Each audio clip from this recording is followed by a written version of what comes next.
Welcome to the Next Level Facebook Ads Podcast with Phil Graham.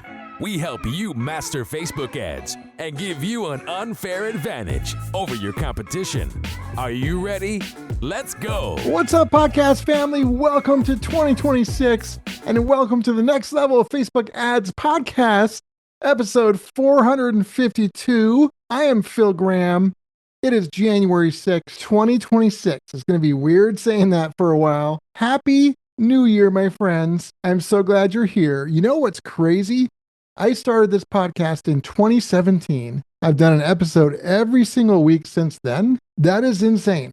We're literally talking about almost 9 years, and I still love it, and I do it every single week. So I'm glad you guys are here. And today I'm going to be talking about my 2026 Facebook and Instagram ads game plan and strategy. So I'm going to share the approach I plan on using this year for Facebook ads, at least at the beginning of the year. Obviously, these things can change and evolve over time. But right now, what approach I'm going to have, I'm going to talk about the structure of things. I'm going to talk about priorities, what I'm focusing on, mindset, creatives, and more. And it's going to be not only strategy, but also some tactical stuff for you guys as well. So it should be something for everyone here. So again, Happy New Year. If you guys are wanting some help with your business, with your ads, with your AI, with any of that stuff for 2026, whether you want some one-on-one coaching or somebody to do it for you, let me know. Let's connect. You can go to my website, philgrahamdigital.com, or you can DM me on Instagram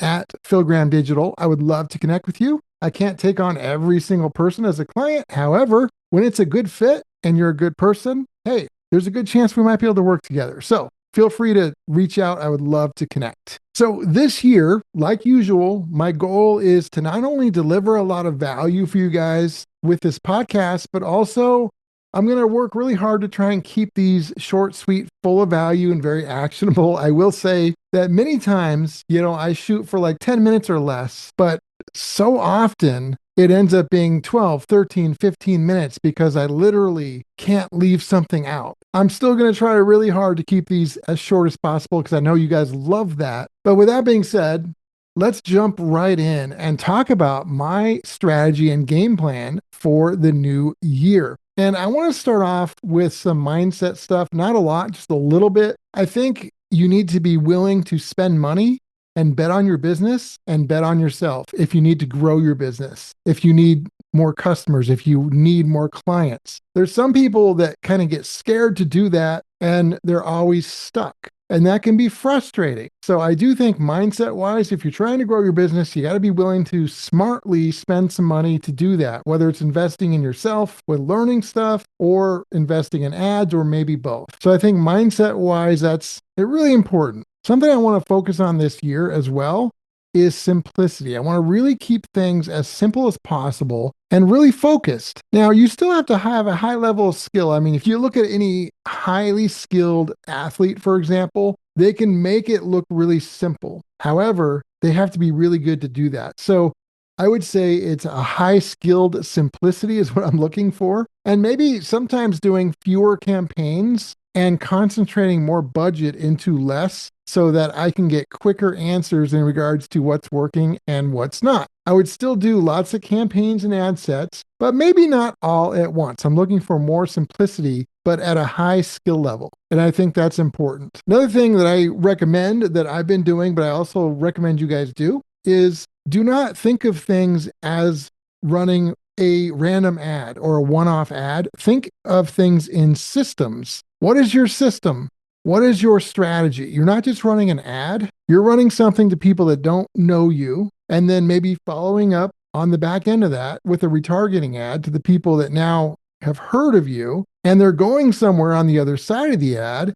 You may or may not be getting an email.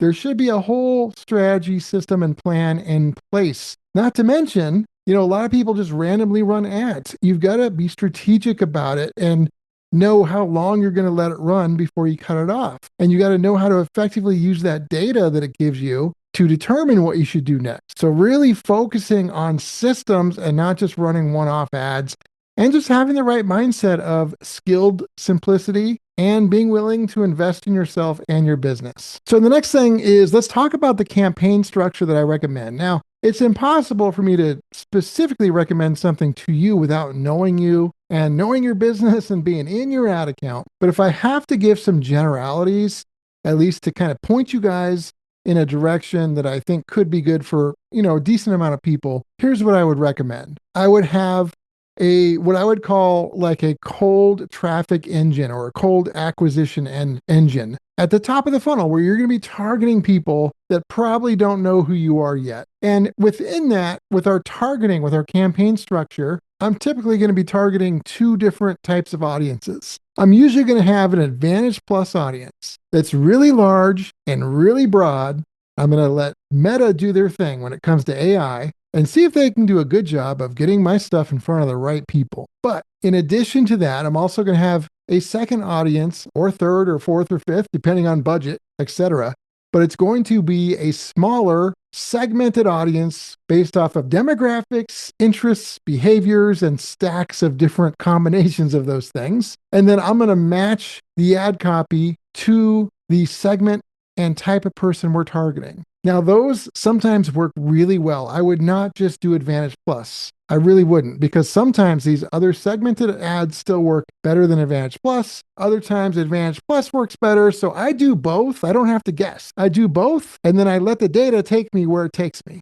And then I decide based off of that what I'm going to do more of, what I'm going to change, etc. But have a cold acquisition engine where you have a broad, large audience and then at least one, if not more, segmented audiences that maybe have a couple million people in them, and test those against each other at the same time. So that would be at the top of the funnel. And then below that, of course, we've got our bottom of the funnel. I would have a retargeting system, and it typically will involve a couple different things. We will have overall retargeting, where we're going to retarget the kitchen sink, anybody who engaged with anything of ours, website, Facebook or Instagram page, they engaged with an ad, whatever the case may be. So we'll have that going, the overall retargeting. But in addition to that, you could also have some very segmented retargeting options too. If you're e-commerce, you could absolutely have an abandoned cart retargeting campaign just to the people who recently put something in the cart but didn't finish ordering. You could also have other retargeting options where